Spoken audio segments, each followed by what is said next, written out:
Interview with Freddie Mercury in 1986 at Freddie's home in Kensington, London. Wonder now why you would want to go on.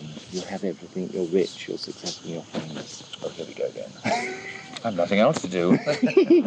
No. I could become a gardener, actually. Talking about it as we're sitting in the garden, I suppose I could become a Japanese landscape gardener.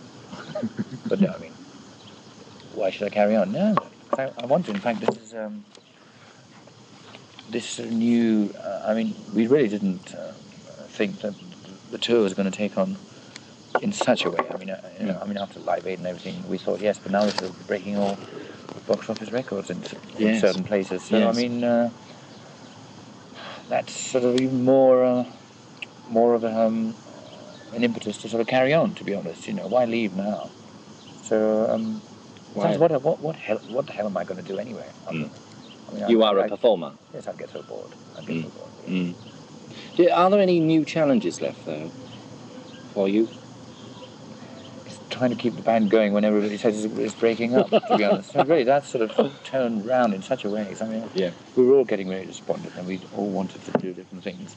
And when you have that in your sort of bloodstream, as it were, so that the slightest thing that happens, you just say, fine, that's it. So it's like you just need the slightest excuse to actually break up the band. And for some odd reason, I think after sort of being on tour already, because we've done half the tour at the moment, and there was this thing that we had started the tour, and I had sort of made up my mind that after the tour we're going to, but not let it out or anything, we're just going to sort of finish the tour and then think about it. But I sort of made up my mind. But I mean, having said that, I was the one that actually changed. So I do. I'm a man of mood sometimes, yeah. So I mean, I suddenly thought that everything was going so well, and I sort of, I don't know, from somewhere or other, I got a sort of newfound sort of force. I think suddenly there's sort of more left in Queen. So having said that, I mean, well, at the end of the tour, I'll probably say it's finished. But I mean, we really want to stay together. Where it really gets pretty hectic in those areas is when we actually do an album, because I mean we do get on each other's nerves, and we actually really it's a pretty solid workout on that, and then you actually start thinking, is it really worth it after all these years? Because I think the way I think about these things, I think so do the rest of them, is that after all these years you don't want it to be such a fight to get anything done, because I mean you've already done that thing, and I think most of it should be fun. Like recording should be fun now, because I mean we know each other and all that. But it's not. It's even worse. So I think then you have to sit back and think, is it really worth it? Why don't we just go our separate ways and sort of enjoy it? But I think we're the four people that in the end sort of we need that kind of thing, even though we don't like it. Like if it was too easy, we would think, oh dear. You know what I mean? So I mean, like we want to make it easy for ourselves, and so we have this wonderful space to do nothing, and we think, oh my God, we better go back in and carry on fighting, really. I suppose that's it. That's the way I am. Do you what kind of things do you fight over? Well, a lot of the time is how each musician is displayed on an album. So, like, if I had more songs than somebody else, it would make them a lesser musician. You see what I mean? That's how near the mark it is. So I think now I've always tried to sort of make it very diplomatic. So I just say, okay, no matter what it is, we all have even songs from now on. Like in the early days, Brian and I always wrote far more.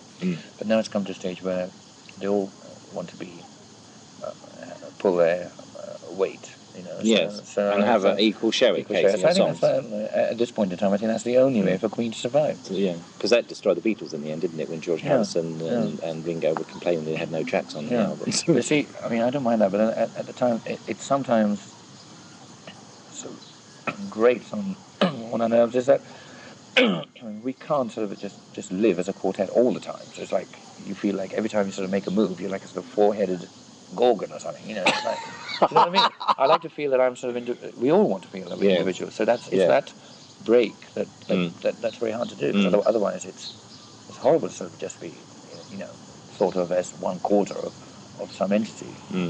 But I do enjoy it too. I enjoy it. It's a sort of. It is a kind of a hobby in a funny way. It's something that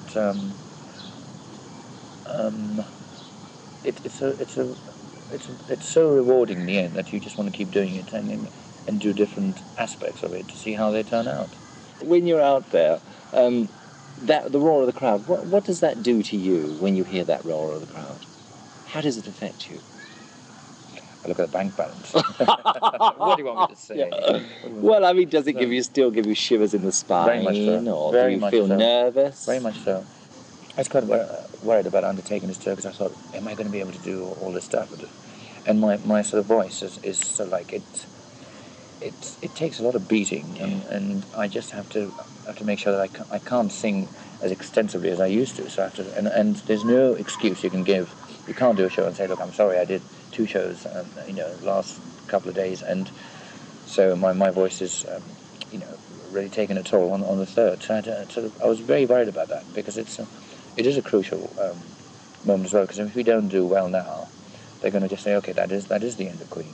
It's not like the early days where I could do anything, because I always knew that I could get away with it. Now I have to sort of make sure that because everybody's watching. It's sort of. Yeah. What sort of people, talking about the people you socialise, you mentioned the arts and whatever, but then I said to you, would you invite an EastEnder to dinner? I mean EastEnders TV series, I mean soap opera. Oh, yes, I don't mean an EastEnder. I was just going to ask you about that. Oh, why not? I mean, I just, but it sort of goes with what I said. I mean, it doesn't matter what the label is. I mean, if they're interesting enough. I mean, I couldn't categorically just say, well, I wouldn't have that and I would have that, because you just never judge a book by its cover. So I mean, it's like. So you're interested in people that got something to offer. Yes, it doesn't matter where they came from, and there are other things besides actually just being seen out with a superstar on each shoulder. I mean, So what you're really saying is that it's more important for you to, when you've got away from the spotlight and the stage, is to try and develop some personal relationship with someone, because you've got to have a relationship. Anybody would want that. I mean, everybody wants you're saying that everybody wants a lovely relationship, and at the same time go out and have fun, basically. Oh, we want that, both ways. But for me, at the moment in time, I'm quite happy just coming home and sort of tickling my peonies, and it's just. They're not out. That's why I'm tickling them. You shrewd thing, Has wealth and fame brought you happiness? It's brought me contentment at the moment. Yeah, I'm very content. You're lucky. Yes. Yeah, I am. I'm very content. It's not what I thought I would be happy with. So it's like, I mean, you always sort of have a go in terms of happiness, in terms of love, but I quite like it. It's something that I had to sort of come to terms with, if you know what I mean. Which is completely new to me. Like, I mean, you always sort of think, this is the goal I want, and you strive for that. And suddenly, for me, I think I've been sort of pushed at a tangent, and suddenly I feel, okay, this is where I am, and you have to sort of make the best of it. Does that make sense? No. It's like, I mean, you have your ideals or whatever in terms of, okay, I'll be honest, but in terms of love and everything, I always thought they would be this way. And in that area, I've tried and I failed. And suddenly I've just been put in a different direction where I feel that's where my happiness lies. Rather than sort of have a one-to-one basis, I don't think that's what I feel I'm going to get out of my life, where I have a complete one-to-one. I feel that I can have a one-to-one thing with a lot of people around. This is what I think is going to be your life, my life, and I think I have to come to terms with it. And if you tell yourself that that's what's going to be, then you have to just let the steam off one end and just say, fuck, it's not going to happen that way. Do it over here, and don't get so tangled up, and otherwise you're just going to lose out. You're going to be dropped dead one day and say, oh my God. I am, honestly, quite content. I really am. And you've become quite serious, haven't you, Freddie? Serious in terms of what? About everything. I've always been serious. Have you? But I still have a flippant nature. Yes. I mean, yes. Elements of humour. Yes. You have to have that. Yes. But I suppose, I mean, being 39, so you look upon it in a more sedate way, or a more sort of, I'm not as. Do you have a fear of middle age, like some people? Not at all. No. It's a very difficult life for people in our position, as you know. Yeah. And the slightest thing can turn it all back. And sometimes you can be a very strong person, and you can build it all up, and against all odds you've got there. And it takes one tiny little thing, like, I mean, something you put It's like, and it always, it's to do with love. I think love always comes first. It's always that. Love can always let you down, and that little four-letter word can actually send you cartwheeling back. And you feel it all stems basically from love because you have all that wealth, all that Well, I think success. I'm just saying in my point of view. I think I think love's always the one that is the hardest to sort of achieve, and it's the one that can let you down most often. So it can be, I think, in ways that in various ways that you can sort of pinpoint it. It always ends up at love. I tell you.